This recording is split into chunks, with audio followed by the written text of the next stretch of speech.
And now, Peter Paul Mounds, Almond Joy, and Cadbury Chocolate Bars presents Alien Worlds. Slowly rotating at the edge of deep space, 1,000 kilometers beyond the atmosphere of 21st century Earth, is the Arthur C. Clarke Astronomical Observatory, Starlab. Here, Starlab Research Director Maura Cassidy, along with scientists and technicians of the International Space Authority, watch over the countless suns, planets, and star systems that fill the universe. This week, Space Exploration Team Captains John Graydon and Buddy Griff experience the dislocating shock of time clash and discover how suddenly the here and now can be transformed into the now and then on Alien Worlds.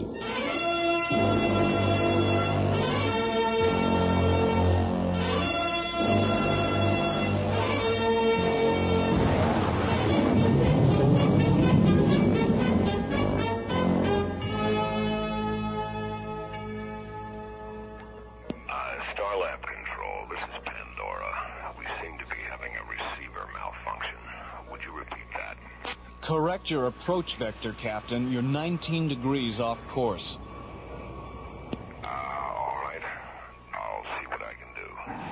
Don't just see what you can do, Captain. Make a decision. You're running out of time. What's going on, Jerry? We've got a problem, Maura. If that petroleum tanker on screen 6 doesn't correct its approach vector, it won't clear the docking bay. How's that, Starlab? Any better? Pandora, you're still 14 degrees off course. Abort your approach. Return to your original position and stand by for new docking coordinates. Roger. Why are you guiding him in, Jerry? Is there something wrong with their navigational computer? It blew a decoder module 5 minutes into the approach. And that guy's the worst pilot I've ever... There's no way we can abort our approach, Starlab. We've got a retro malfunction. Hit the collision alert, Maura.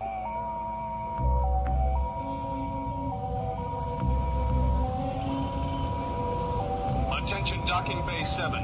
This is an emergency alert. All personnel, please clear the area. Repeat, clear the area. Docking Officer Clarke, contact the bridge.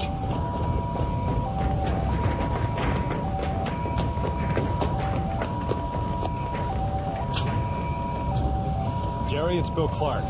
Any chance you might make it? Not unless you believe in miracles. Okay, Bill, get out of there.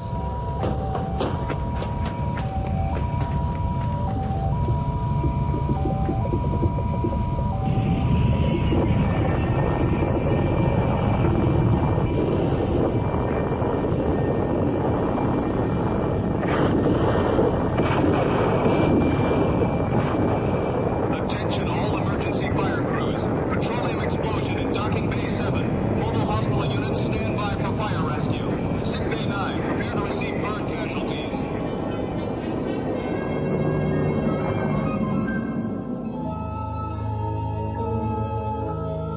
That's right, Commissioner. The Pandora's guidance computer and retro system hadn't been serviced in over 2 years.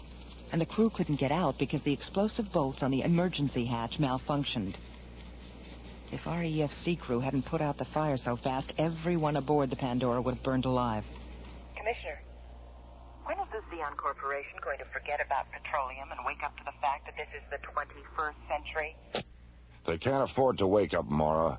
Their 20th century petroleum investments still account for 60% of their assets. The only way they can make a profit on that petroleum is by selling it on Stella Vista.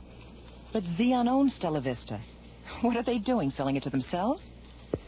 No, they're selling it to the independent mining companies out there. Xeon has it all figured out, Maura. If a company wants to lease mineral rights on Stella Vista, they can do it. But only if they agree to use obsolete fossil fuel equipment. This way, Xeon not only makes money on their mineral leases, but they have a captive market for their petroleum. Well, if that isn't extortion, I don't know what is. Ethically, it is extortion, Maura. Legally, it's known as taking care of business.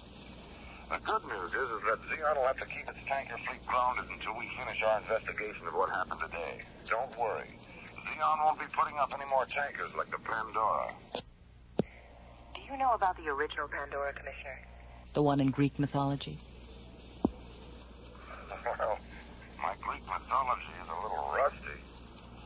believe Pandora was sent to Earth to punish mankind. I don't remember why, but I do remember she had some kind of magic box. The fire of heaven, Commissioner. She was sent to punish mankind for accepting the fire of heaven from Prometheus. And when she opened that box, she released an eternity of human suffering. You know, I thought about that today when the Pandora split open in the docking bay. What happened was so ugly and terrifying. For a split second, I saw everything mankind had suffered during the last century. All because the oil of the earth, like the fire of heaven, had been used to make people small instead of great.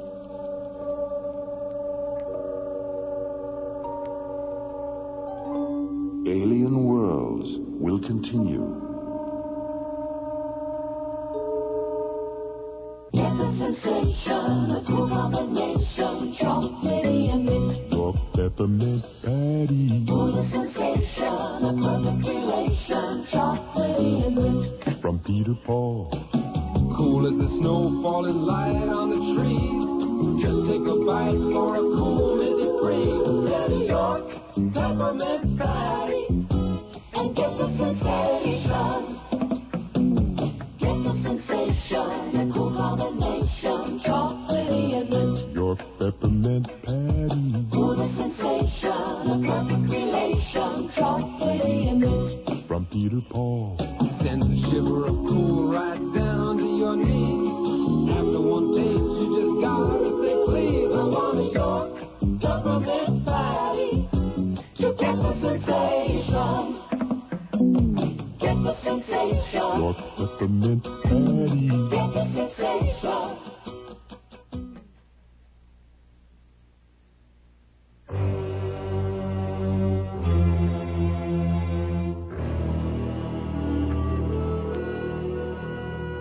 Alien Worlds continues. 18 hours after the oil tanker Pandora has split open and exploded in Docking Bay 7, an ISA disaster investigation team and a Xeon Corporation space tug arrive at Starlab from Earth. 10 hours later, the crew of the Pandora is taken to the nearby Stargazer security station for interrogation. And as the Xeon Corporation tug prepares to tow the burned-out hull of the Pandora back to Earth, Starlab scientists, technicians, and space exploration team officers begin a new day.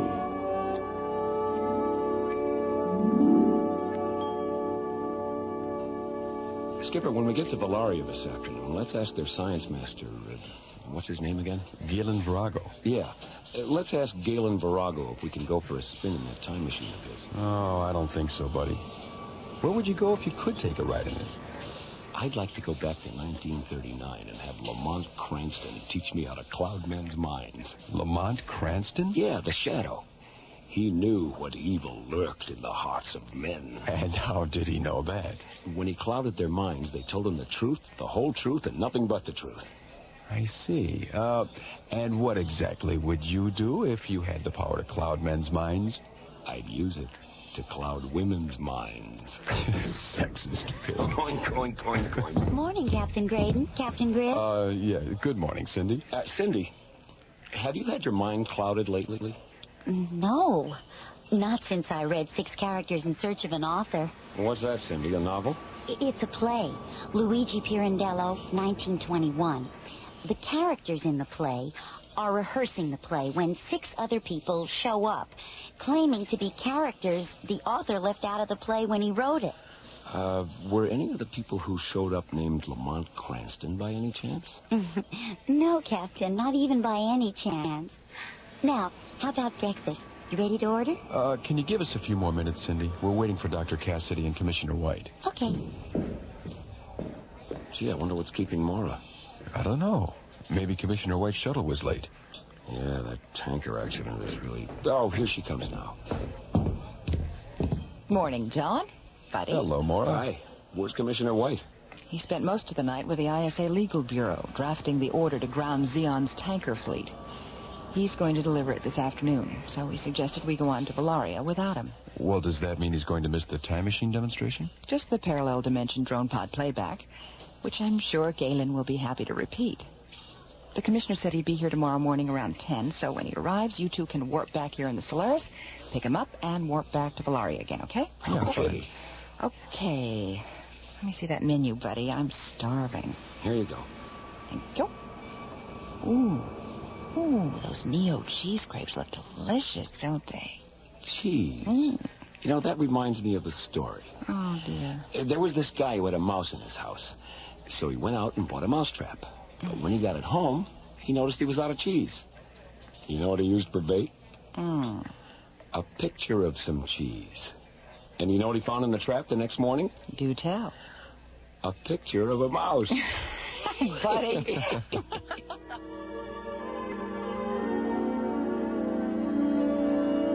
Meanwhile, on Valaria, science master Galen Virago and his apprentice Marika Zarnos enter the chronology pavilion of Valaria's Magnitude 5 research complex. Standing in the center of the pavilion, illuminated by the cool white light of 200 free-floating microlamps, is the experimental time machine. A large 20-sided chamber made of semi-opaque metal.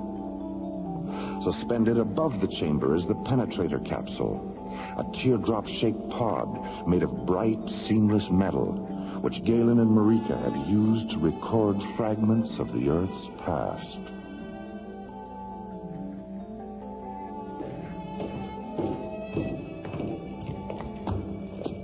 Marika, I want to conduct one last test before Dr. Cassidy arrives. Lower the pod into the chamber.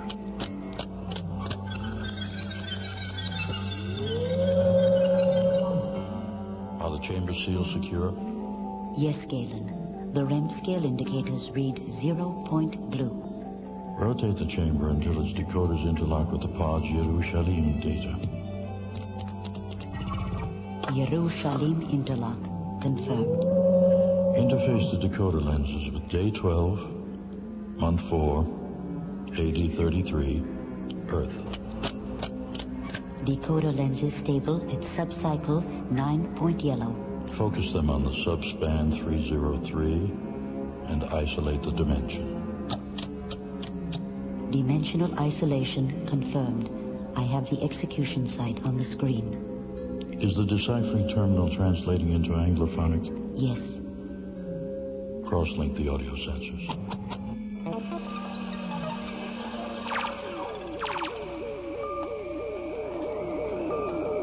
Father, forgive them, for they know not what they do. It is finished.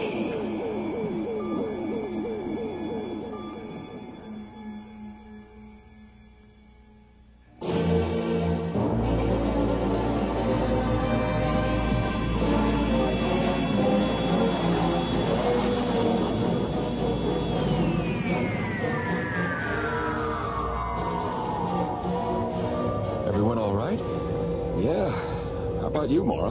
Fine, buddy. Fine, buddy. Fine, John. Fine, John. What's the problem, Maura? I still have double vision from the warp-through. Oh, so do we, Maura. Terrific. So, here we are. 6 characters in search of Valaria. Oh, speaking of Valaria, there it is. Screen 9, Skip. Solaris to Valaria Comm Center. We're tracking you, Solaris. Reduce speed to 1,200 kilometers per hour and maintain present course for 3 minutes, 16 seconds. At 0 plus 316, terminate your engines and lock your controls. One of our pilot drones will guide you down. Roger. Take it down to 1,200 kph, buddy.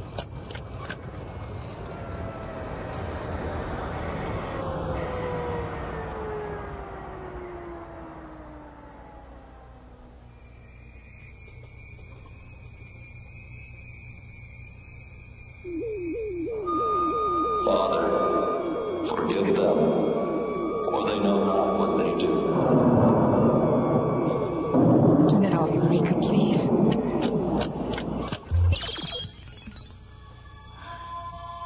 If I'd seen that when we first got here, no, I really don't think I could have made it through the day.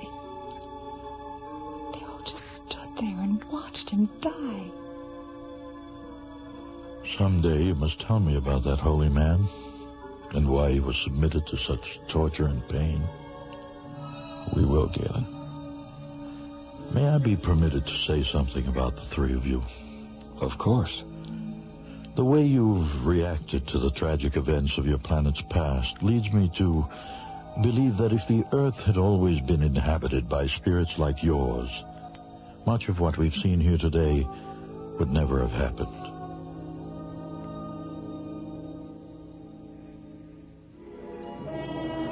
"16 hours later, as Valaria's twin suns tint the morning sky a pale, crystalline yellow, the Valarian Comm Center receives a transmission from Starlab. Please inform Dr. Cassidy that Commissioner White has arrived and that he'll meet Captain Graydon and Captain Griff in Docking Bay 31. Half an hour later, Buddy and John board the Solaris, and as Mora and Galen watch from the Valeria Tracking Center, the sleek white SET interceptor blasts off for Starlab.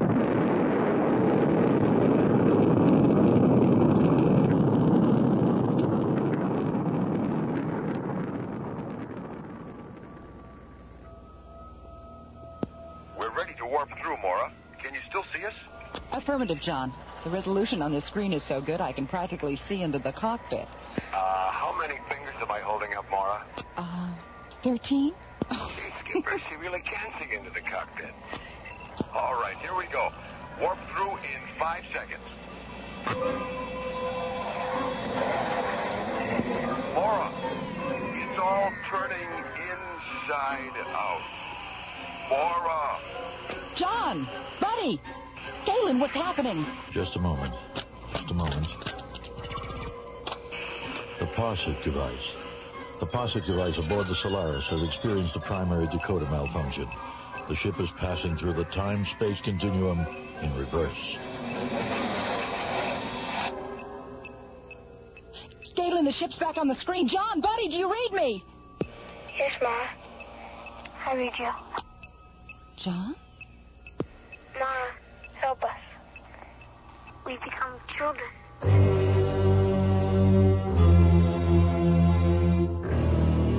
Alien Worlds will continue. Pardon me. Isn't that a Cadbury chocolate bar? I've never tried one. Oh, that's too bad. Do you mind if I have a teensy piece? Hey, you took my bar. I'll just take a little bit. It was for my wife and me. Oh, she'll love it. See, this is great. You know you can get carried away with this stuff? Yes, I've noticed. Oh, come on. It's a big bar. It's getting smaller. When people get a taste of a big, thick Cadbury chocolate bar, they get very carried away. Because only a Cadbury bar is so rich, so creamy, so Cadbury. And with the big-size Cadbury chocolate bar, you get a big choice. Cadbury Fruit and Nut, Cadbury Almond, Cadbury Caramello, and, of course, the big favorite, Cadbury Milk Chocolate. So remember, when you get your Cadbury, be careful. Because with Cadbury, people can get very carried away. Can I have my Cadbury back now? Your Cadbury? Oh, well, I guess I got carried away. You'll get carried away with Cadbury.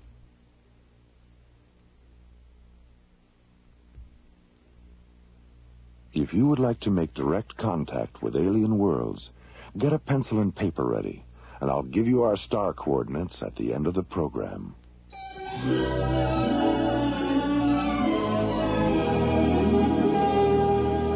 Alien Worlds continues. During a routine time-space continuum warp-through, John and Buddy are sent 30 years into the past when the Starsmith Parsec accelerator aboard the Solaris malfunctions. Mora, it's all turning inside out.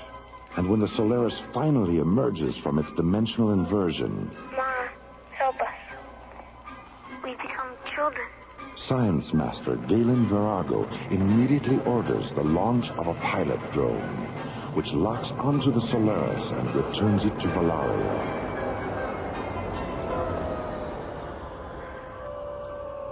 Two hours later, Buddy and John are once again standing before the Valarian time chamber.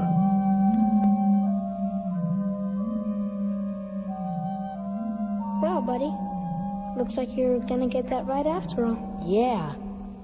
You will be joining me, of course. Naturally. It isn't every day that we get a chance to ride the whirlwind. The whirlwind? It's part of a verse by an 18th century English writer named Joseph Addison. My mother used to read his poems to me. How does the rest of the verse go? Let me see. And please the Almighty's orders to perform. Rides in the whirlwind and directs the storm. Kind of sums up our situation, doesn't it? It sure does. Galen, are you absolutely certain there's no danger? They won't be harmed, Mora. Marika has transported me into Valaria's past many times. You didn't indicate that in the communique you sent to Commissioner White. I didn't indicate it in the communiques I transmitted to the other planets either. Why not? Marika? This is our third machine, Mora. And during its construction, we decided that the secrets of time travel would be shared only with those who understand that all life is sacred and that all living things, no matter how small, have an infinity of their own that must be respected. Those who do not understand that are the ones who will use time travel to dangerously manipulate not only their own destinies, but the destinies of others. If during yesterday's drone pod demonstration, you and Buddy and John had reacted indifferently to the tragic events of your planet's past, we would have sent you away this morning. And if, as you went away, this accident had transformed all three of you, we would have simply closed our eyes and put you out of our minds. Then you were testing us. Time is a fragile thing, Mora, and its control can be permitted to exist only where fragile things are loved. Well, Mara, it looks like we've passed the test of time after all. Do you both still feel the same? I mean, you're not frightened or anything like that. Nothing's changed, Mara. It's like Galen said earlier. The physical organism changes during time reversal, but consciousness doesn't. It feels good to be alive inside a child's body. We're not young, we're not old, and we're not afraid. The chamber is ready, Galen. I've interfaced their time, date, and place of birth information with the alternate reality decoders, and the dimensional inversion lenses are stable at subcycle 6.violet. Buddy, John, go into the chamber now.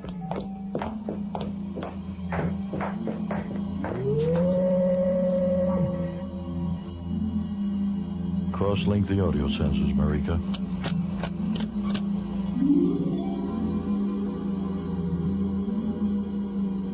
John, Buddy, can you hear me? Yes. Do you want us to lie down on these recliners, Marika? Yes. Now, close your eyes and relax. During the reversal, you will both be transported back to the separate moments of your birth, and then return to the here and now. You will be unconscious when you return, and you will have no memory of what happened to you aboard the Solaris. Okay, Galen. See you later, Mara. Goodbye. See you soon. Begin the cycle, Marika.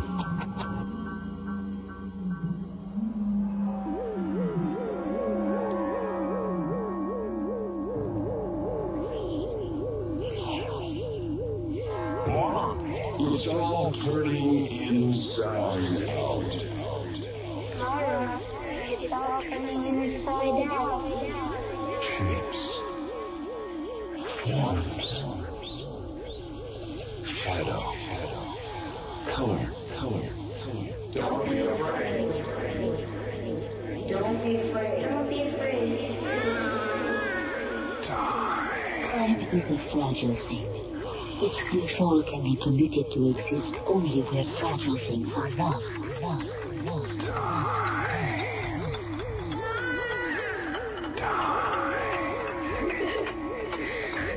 Time is an illusion. We're not passing through it. It's passing through us. I am physical. I am dying. I am divine. Shall we return to the sea without you? I've never missed you as much as I do now. Mara, it's all changed.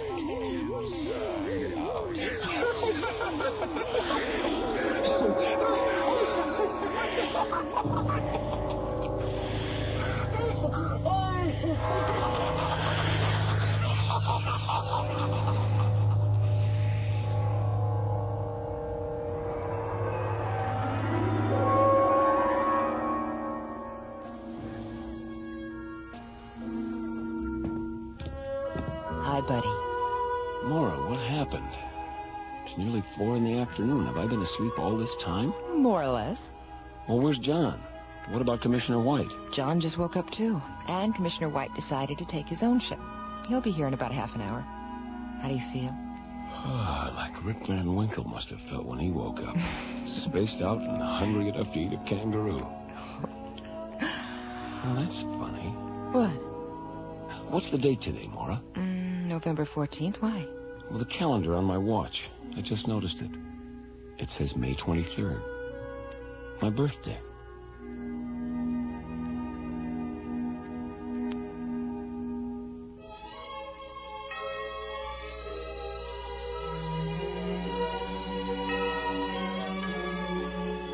Time Clash was written by Ron Thompson and starred Linda Gary, Chuck Olson, Bruce Philip Miller, and Corey Burton, with special guest stars Mel Wells, Eric Taslitz, Susan Silo, and Eric Green.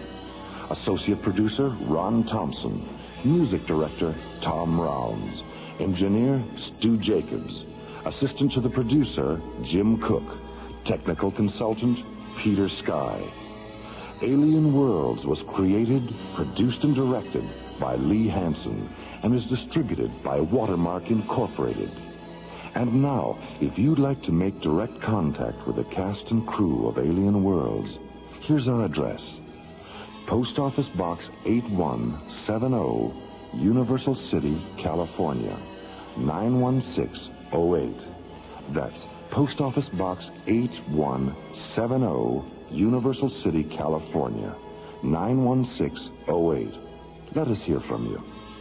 And so until next week, this is Roger Dressler inviting you to join us for our next adventure, Death Song, from the elsewhere and elsewhen of Alien Worlds.